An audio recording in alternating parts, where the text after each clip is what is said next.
Hai, welcome to Ratu Drakor Channel. Kali ini Ratu Drakor akan membahas tentang The Penthouse Season 2 episode 7. Episode ini dimulai dengan Jo Dante yang mendapat laporan dari ajudannya. Ia menanyakan soal pemakaman Bayrona. Sementara di pemakaman terlihat Oh Yuni yang sedang berada di pemakaman Rona dan Ha Yeon Chul baru tiba. Tak berapa lama Yeon Chul kesal mendapat telepon dari Chon So Jin. Tapi Chon So Jin terdengar panik. Ternyata Unbyul tak bisa dikendalikan. Sementara Yuni mulai bertindak bodoh dengan mengambil obat-obatan dan mau meminumnya. Tapi kemudian Logan Lee datang dan mencegahnya. Sementara di rumah Sojin, Unbyul tidak terkendali. Ia menggunakan piala dan mengarahkannya pada hantu Bayrona yang hanya ada dalam ilusinya. Sojin yang tak melihat apa-apa semakin panik dengan tingkah Unbyul yang seperti orang gila. Tak lama Ha Yeon Chul tiba dan menenangkan Unbyul. Unbyul minta hilangkan Rona dari ingatannya, karena Rona mengajaknya ikut bersamanya. Ha Yeon Chul pun berjanji akan membantu Unbyul. Sementara Oh Yuni diberitahu siapa pembunuh Rona sebenarnya. Logan memberitahunya bahwa itu adalah Unbyul dan dibaliknya ada Chon So Jin. Oh Yuni histeris kenapa Rona mau datang ke Korea. Ini semua salah dirinya, kenapa ia memikirkan balas dendam. Logan berkata bahwa ini kemauan Rona yang membujuknya mengizinkan dirinya ke Korea untuk memenuhi impian Min Sora. Yuni kaget. Selain itu, Logan juga berkata Yeon Chul juga tahu mengenai hal ini. Yunhee tak percaya. Kemudian di rumah Sojin, Unchul mendapat pesan dari Yuni. Di kediaman Jo Dante kedatangan seseorang yang sangat mirip dengan Soryong.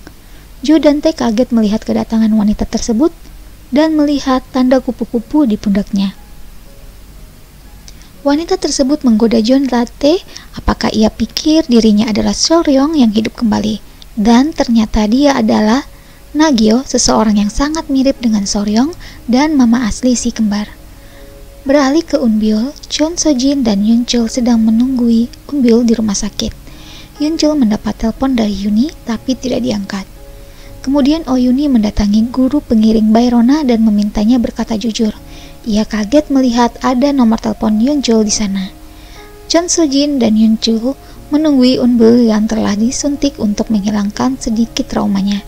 Dan Oh Yuni dari jauh melihat keduanya. Chon So Jin dan Yeon Chul sedang berdua berpelukan. Sementara si kembar sedang berbincang-bincang. Sokyung memberitahu kakak kembarnya pembunuh Bayrona adalah Unbyul. Sojin meminta Yeon Chul untuk kembali bersamanya tapi ditolak. Yeon Chul pulang ke rumah dan mencari Yuni tapi Yuni tak di sana. Yunhee ternyata berada di kediaman Logan. Logan dan Ji Bon Hong memberikan foto Nagyo yang sangat mirip dengan Soryong. Logan memberitahu Yuni kalau Nagyo menghubunginya dan memberitahunya bahwa ia mengetahui apa yang dilakukan Jo Dante terhadap Soryong. Sementara Unbyul terbangun dan ia benar-benar tak ingat kejadian terakhir soal Bayrona. Saat makan bersama, Lee Kyu Jin mengajak Sojin berfoto untuk media sosialnya. Tetapi ternyata banyak yang komen kalau Sojin adalah penyanyi palsu.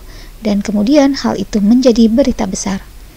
Jo Dante menenangkan Sojin dan Sojin mendapat telepon dari Oh Yuni. Oh Yuni bertemu dengan Sojin. Oh Yuni bilang, pada intinya semua terjadi hanya karena conget tropi ini. Sojin bilang dia akan melakukan apapun asalkan Yuni jangan mengaku ke publik kalau dia adalah ghost singer Sojin.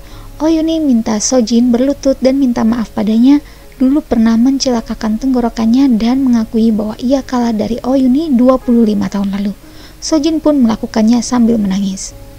Kemudian Sojin melakukan konferensi pers bahwa ia mundur dari panggung sebagai soprano dan tak akan pernah bernyanyi lagi. Unbyul yang tahu hal itu sangat marah, sementara Sojin sangat sedih melepaskan itu semua, dan Yeon Chul datang menguatkannya. Sementara Jo Dante mengajak Oh Yuni ketemuan. Oh Yuni tiba lebih awal. Berkat petunjuk dari Jin Bon Hong, Oh Yuni berhasil memasuki kamar rahasia Jo Dante. Jo Dante yang tahu kalau kamar rahasianya dimasuki Yuni mengambil sebilah pisau atau keris dan mengincar Oh Yuni. Oh Yuni mendapat pintu keluar dan mengarah ke parkiran. Ia pun kaget bertemu dengan Nagyong yang sangat mirip dengan Soryong. Wah, kira-kira apa yang akan terjadi ya? Penasaran ke episode 8?